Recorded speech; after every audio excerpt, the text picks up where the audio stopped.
ความตลามันเจ้าเป็นเอ็นแห้งลูกกระปัดมันเจ้าเป็นอันแลงเนื้อพัวเนื้อสากเขาตั้งเฮาไปอยู่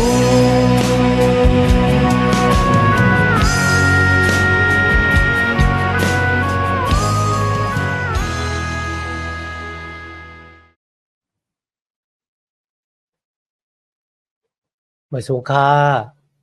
พี่น้องผู้ชมยินเสียงใต้ตีนับยำกูเจ้ากูป้าย้ำหลีกทางสายลมอีกบารังข่าวลงแรงเบิงไหลมาหบโทพบยาพี่น้องขากวาดแทงวันหนึ่งเขาย้อนหาตั้งหักแมตตาตั้งนินจ้าตั้งจมซื้อหมนเปียวที่ลูกตีเถาลับพาเป็นเจ้าเฮาขามาแต่อยู่นั้นหูเจ้าเฮาขากว่าหังผ่าหังมันสิกรรมขามีพี่น้องคนอยู่มาตำใจในจุยสู้มาถามข่าวลุงแรงเบิงว่าลุงแรงเบิงบอกว่าลูกหลานจะไปจุยสู้นั่งกันเนี่ยมีตั้งคัดกันคิดกันนะครับแล้วบอกแจ้งแรงใจกันเนี่ยเฮาดีกว่าจู้พลานะครับข้าก็เอาความสั่งสอนที่จุยสู้ได้สอนไว้คั่นนะเพราะว่าคนสองก็ผิดกันบอกแจ้งแรงใจกันเนี่ยก็ถ้าคนนึงครับกว่าจู้คนที่เขาเฮ็ดผิดนั่นค่ะนะยก็ย้อนต้องป่านผมจึงว่าเขาขึ้นดีกันดังเขาขึ้นแทงนะเพราะว่าก็นั้นพร้อมก็เฮาป้าก็ที่เป็นศักดิ์ศรีกันนะแทงก็นึงกว่าซ้อมกันเป็น2ก็ยอกันนะเพราะว่าก็นั้นก็ขามขึ้นดีแทงนี่ก็เฮากว่าลัดจื้อเจ้าอันนั้นก็เป็นยองคลียานคันนะยก็เสียอุบจื้อเจ้าก็ติเข้ามาแก่ลิดตั้งอันผิดกันตั้งอันคัดกันพี่น้องผู้อยู่มาตั้มใจในจุยสู้ในกันนอนในวันมื้อนี้ก็เป็นรองดังที่จับแสงอันดังตั้งอันคัดกันตั้งอันนำป้องใจกันในก็แลเถียงกันที่จับแสงอันดังตั้งเกจอดในจุยสู้คริสต์เนี่ยหลู่เลยยุ่มยำตั้มใจในจุยสู้ละลายกุ้ยมใจนะครับหลู่เลยมีปิ้งยับตราพาเป็นเจ้าป้าในกันนะในวันมื้อนี้เฮาก็ได้มาเห็นตำหม่านเจ้าคาน15เจ้าข้อที่1ต่อบ่ถึงข้อที่13เขารองที่1มีไว้ในข้อที่1ถึงข้อที่2ก็เป็นรองดังที่เขาเถียงกันนั่นน่ะมันจับแสงอันดังตั้งอันขามมังกลาปาดปลายหนังครับมาอยู่มัดตั้มจะในจุยสู้ยก็ย่างตึกโลขามป้อยมังกลาปาดปลายหนังเลยโลละเฮ็ดจ้อมหนังทุ่งพิงของคนเมียวกิ้วยก็สั่งเตไลหับตั้งเกกยอดนะครับรองที่2มีอยู่นะ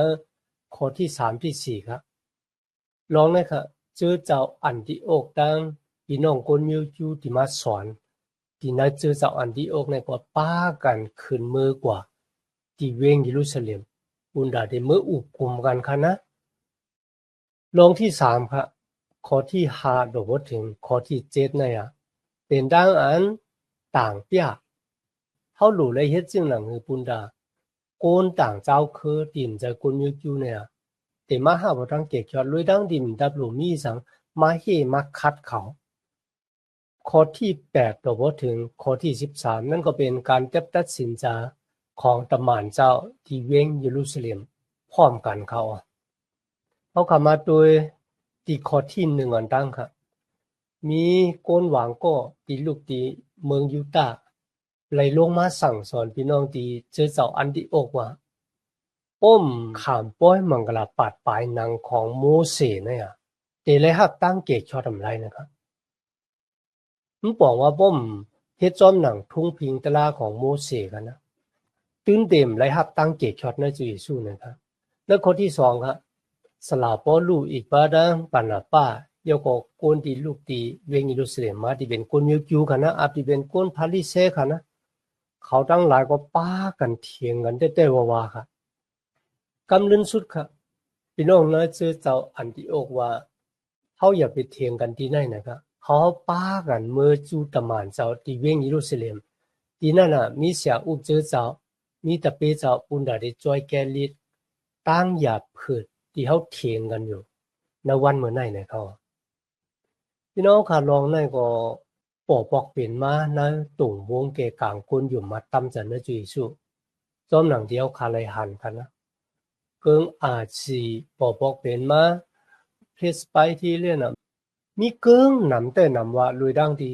เจ้าสมัยแกมดิกปาบเดียวกันนะอันนั้นมันบอกว่าโกนเฮาขาเนี่ยเขามีดังว่นที่แปลกเปิงกันอ่านสมัยแกมดิกปาบเดียวกันสิตาก็วางปอกกันนะตั้งว่นจะใครจะโกนเฮามันกว่ากันกุ้ยก็เป็นสิ่งก็เย้ากันนะเฮาขาอันตับหลุดทิ้งกันด้วยมีจะโตซ่าโมห้าเย้าก็ตัวว่าเขาทุบเขาโป้กันเลยอย่าไปเขามีจะเฉพาะซึ่งเหล่านั้นกุ้ยก็เฮาขาเตอยู่เหนือความสั่งสอนของพระเยซูคริสต์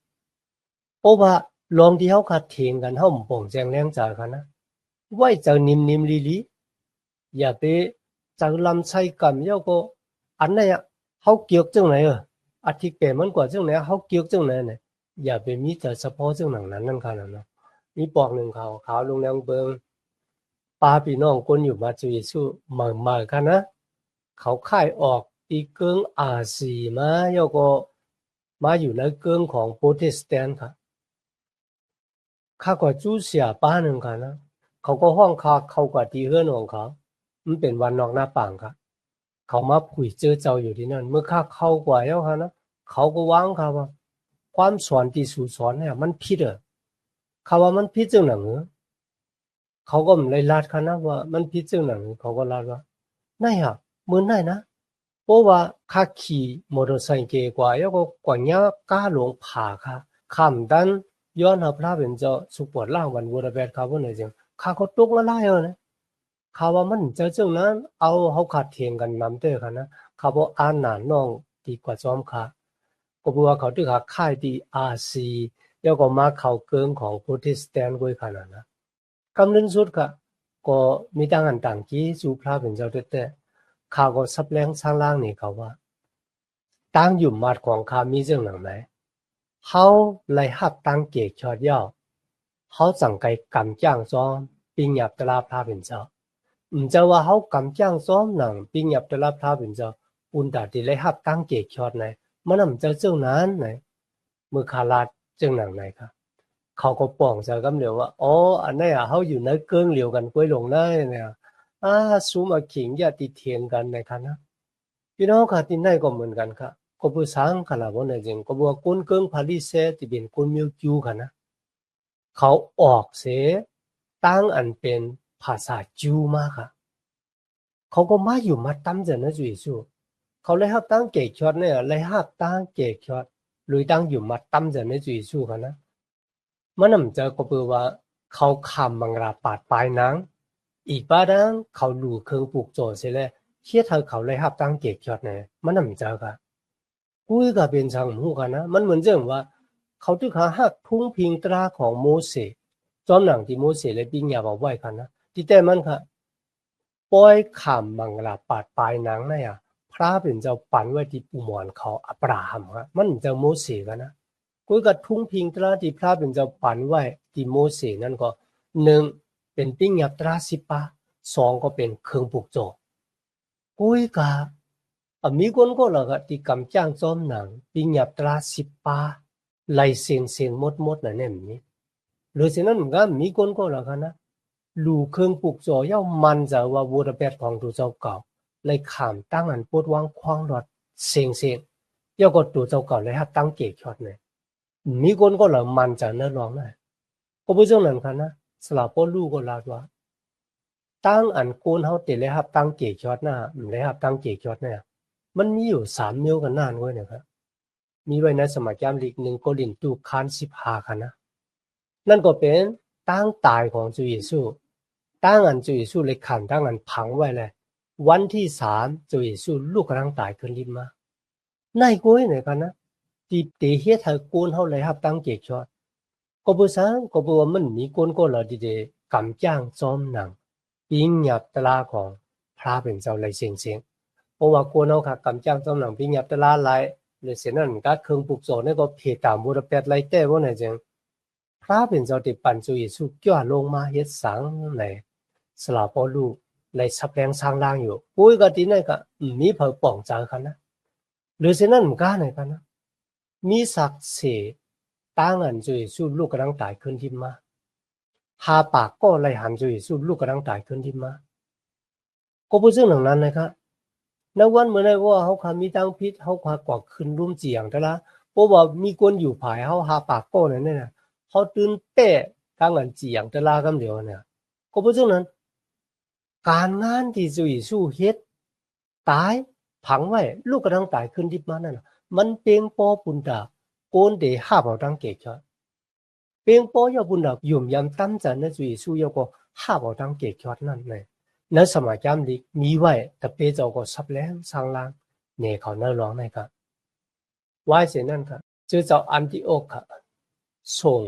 สลาปอลูดังปานาปาอีกบ้าดังคนมีจิวตีลูกตีเวียงยิรุสเลมมาสั่งสอนพิษในกันนะหากเขาเมื่อจูตมานเจ้าที่เวียงยิรุสเลมนักข่าวดังที่ขึ้นไหวปอกมือขึ้นในกันนะสลาปอลูดังปานาปาเนี่ยเมื่อเวหาพี่น้องที่เมืองสมาลีอ่ะที่เวียงฟินิเซียใช่ไหมครับที่ไหนกันนะเขาก็เลยลาดนี้พี่แม่วันก้นนั่งหลายว่าข่าวตลาดดังเกกช็อตพระเป็นเจ้าเนี่ยโต๊ะขอดเพียวถึงก้นด่างเจ้าคือจังหนังหรือสินั่นก็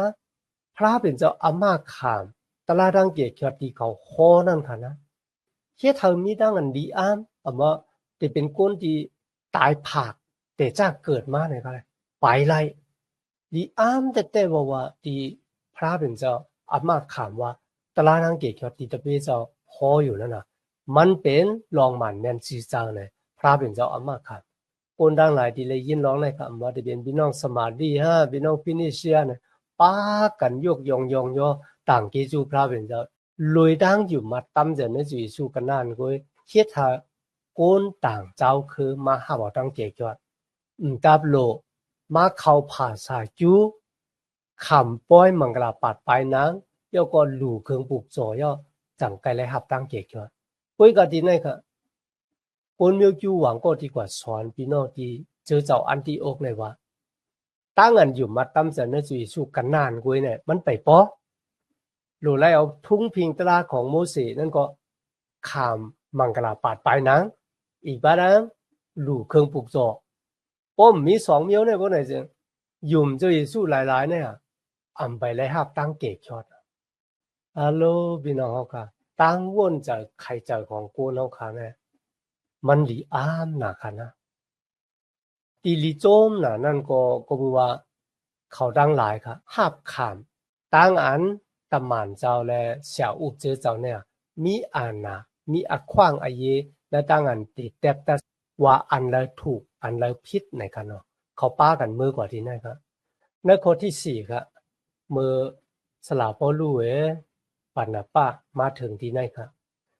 ตะหมานเจ้าอีกบ้าดังเสี่ยวอุบเปิงเจอเจ้าในกันเขาดังหลายตอนหับตั้ง2ดีแต่กันนะตั้ง2ก็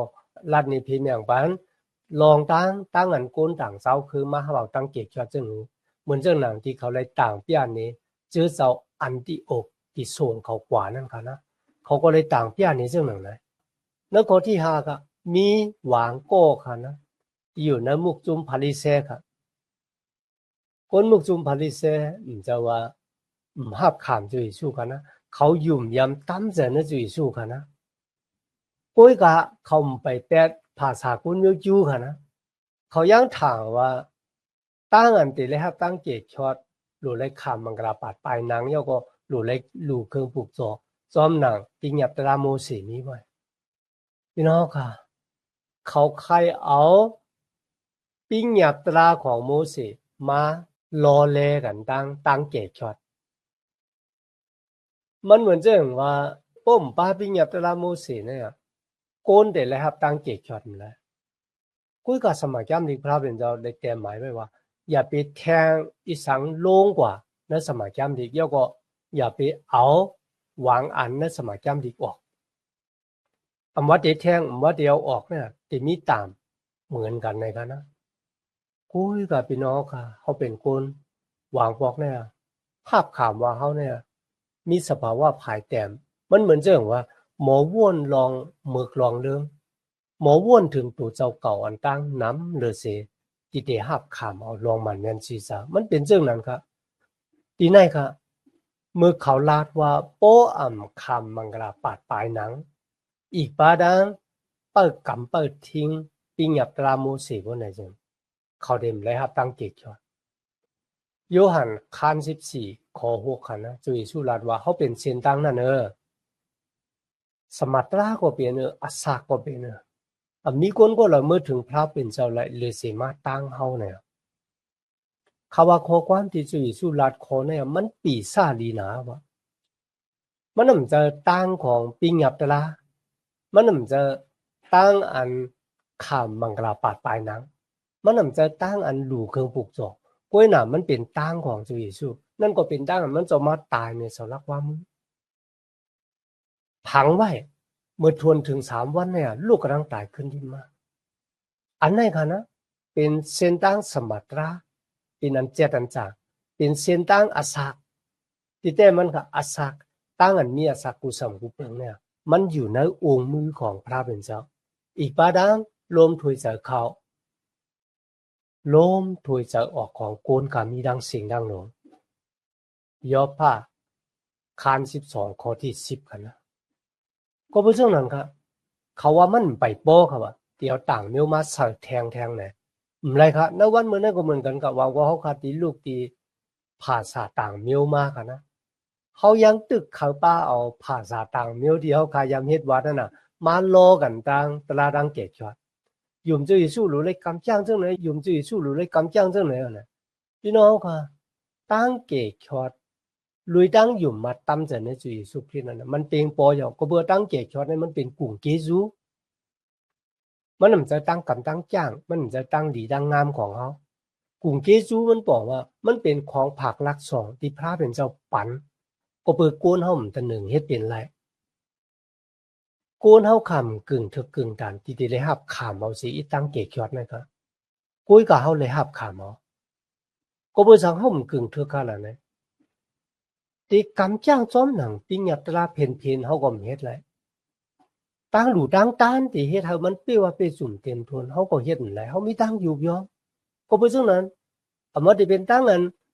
กำจ้างจ้อมหนังปิ้งยับตราก็หลีตั้งหลู่ตั้งต้านก็หลีเฮามีตั้งอยู่ยอมเฮามันกึ่งถึกในคาแลมันเป็นกุ่งเกจูของพระเป็นเจ้าลุยตั้งหยุ่มมัดในจุยสู้เฮ็ดเฮาคาแลรับตั้งเกจอดเฮาดีในค่ะ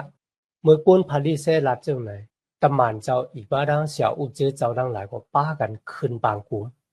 ว่าเฮาได้ตัดสินใจจังหนังอยู่นะครับ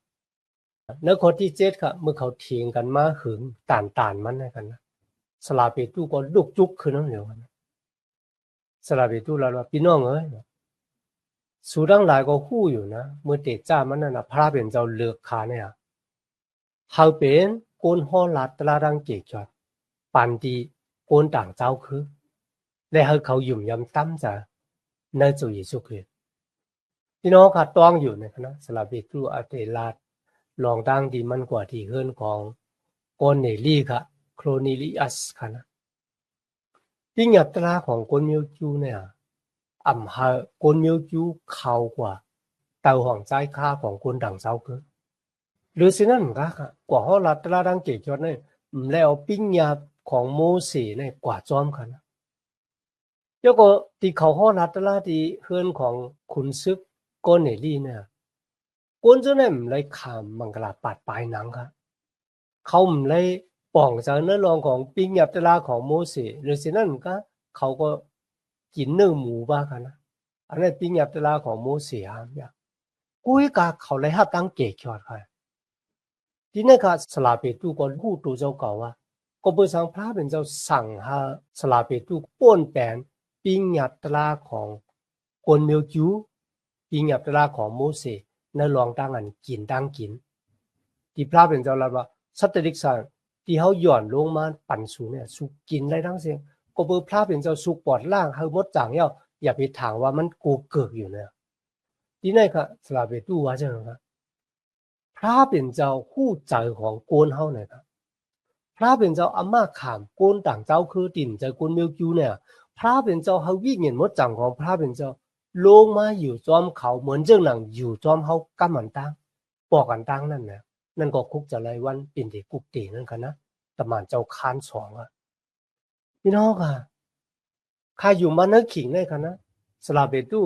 ถ้าตั้งเกจเขาแล้วข้าอยู่มาเขากินเนื้อหมู อีสังก็ยาวที่มันปิ้งยับตลาโมเสเนี่ยเขาไม่กินขายยุ่มเจ้าหนั้นหรือสิ่งนั้นเหมือนกันค่ะนะเพราะแต่ละซื่อๆก็เขายำเป็นก้นจะกิจจะแก็บนะครับ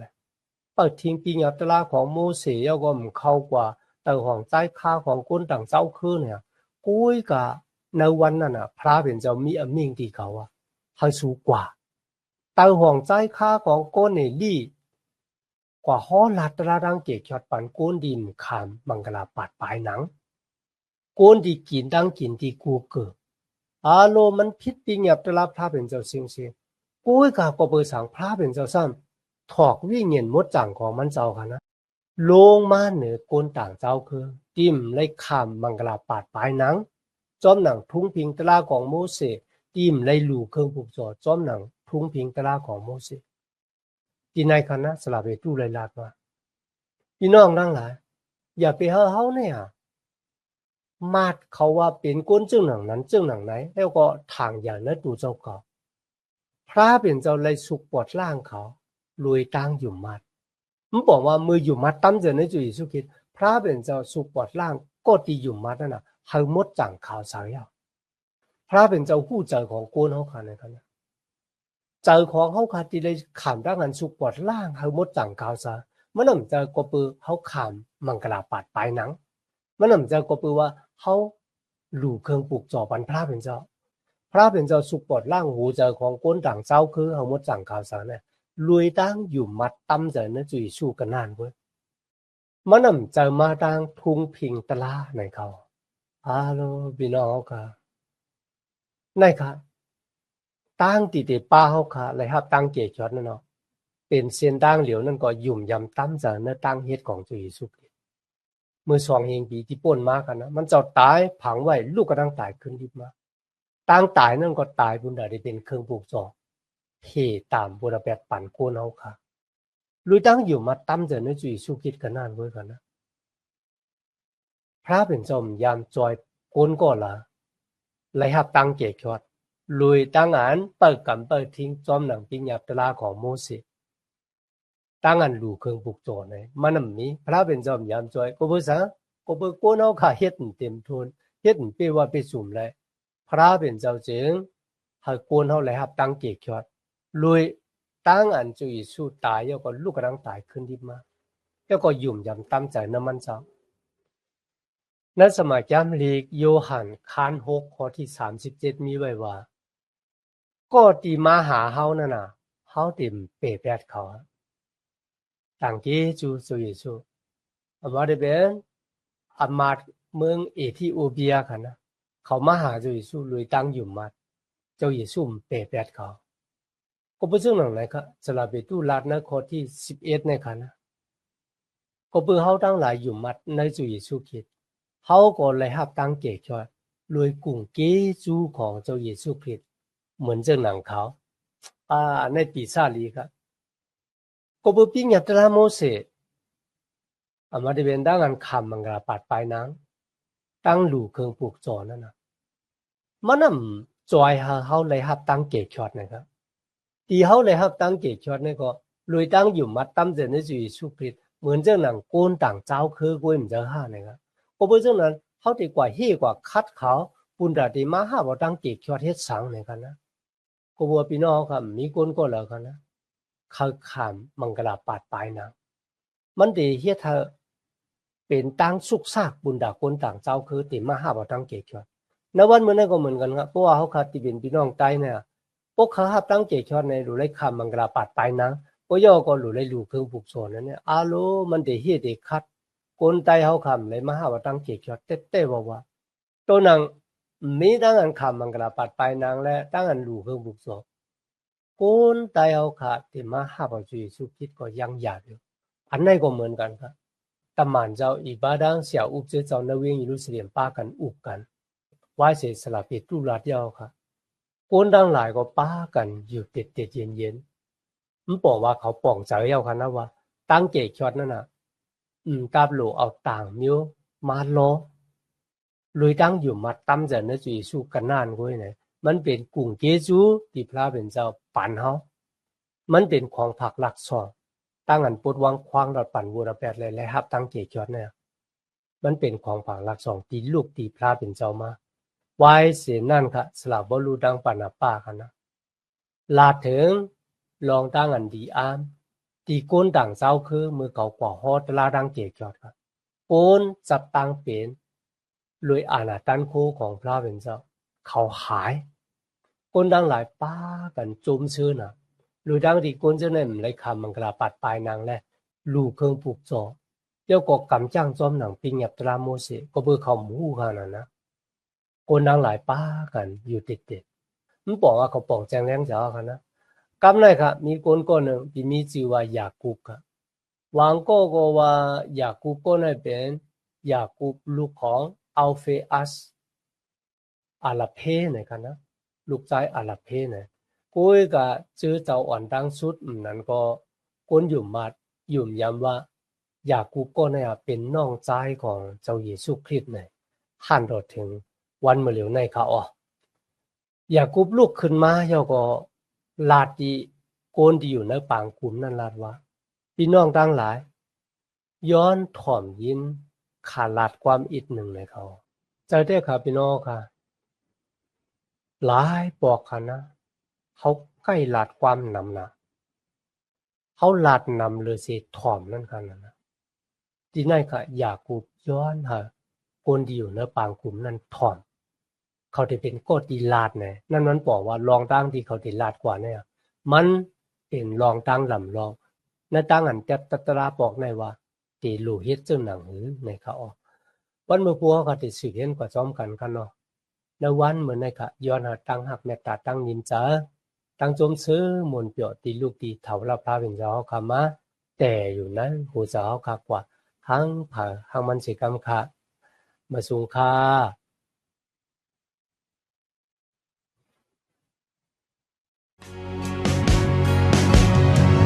ความตลามันเจ้าเป็นเอ็นแห้งลูกกระปัดมันเจ้าเป็นอันแลงเนยพัวเนยสากเขาตั้งเฮาไปอยู่